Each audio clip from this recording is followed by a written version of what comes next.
Magandang araw po mga kabendo. Ang bendo machine natin ngayon ay new version. Ayan, tingnan nyo siya, kulay black. Ito po yung new version ng mga bendo machine natin ngayon. Bali kabendo, ang problem daw ng bendo machine na to ay E09. Ang tips ko po sa inyo kung anong gagawin kapag kayo ay maka-encounter ng ganito. So on po natin yung unit.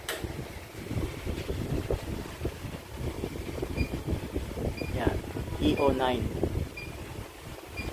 So para maalis ang error na yan, pindutin nyo po yung mode switch. Tapos ang lalabas sa display SER, hanapin nyo lang po yung PUP. Pag nakarating na kayo sa PUP, tingnan nyo po ito isa-isa. Use kailangan dyan naka-zero. Then sa pangalawa dapat naka-zero. Pangatlo dapat dyan naka-zero din. Ngayon pag naka-zero na siya lahat,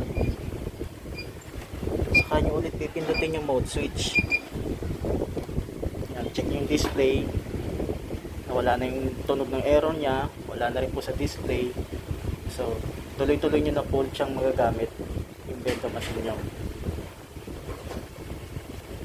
So yun lang po mga kabendo.